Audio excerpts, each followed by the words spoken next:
what about this good enough leadership? And now comes the therapy bit, John. Not the therapist as a leader, but the therapist using a bit of therapy theory to illuminate certain questions about leadership. Everyone knows Winnicott's phrase, good enough mother, good enough father, good enough parent. What it means is that gradually the early possibility in development of meeting the baby's needs almost as soon as the baby experiences those needs, that can't happen for very long. People are simply not able, parents and the environment is not able to deliver things as perfectly as it was at the very beginning of existence, of life. And what happens so often, we know from reconstruction, is that babies swing from idealizing their wonderful parents who fit in with everything that they need and can meet all their needs. It's called a perfect fit or a perfect correspondence. But then it goes wrong.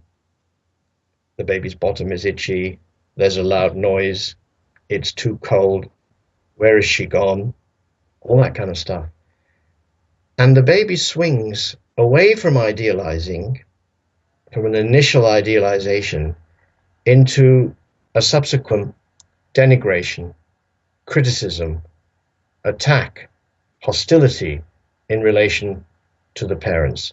Now, if that sounds like what happens to political leaders is meant to, the initial idealization of the leader is because he meets the need. The candidate meets the need of the populace.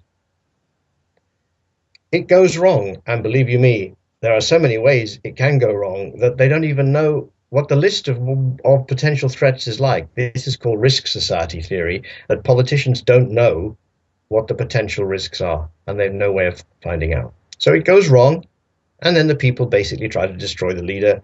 Idealization swings into denigration, attack, approval ratings drop and drop and drop. This is incredibly destructive to leaders because it means that they are always terrified of failure. What I've been developing with a number of political leaders in different countries, in Brazil and in Israel, for example, is the idea that maybe failure is not so awful. That's a pretty difficult thing to convince Israeli politicians about.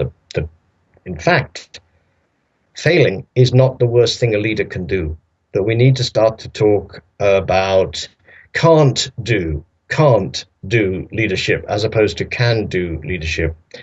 Let me give you a line from Winnicott that as therapists you'll understand what this means, or people I don't know, I'm assuming most of you are therapists, and those who are not know something about it.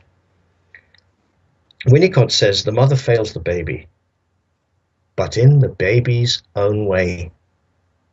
The political leader fails the citizen, but in the citizen's own way. We need to try to encourage an acceptance of failure on the part of leaders and led.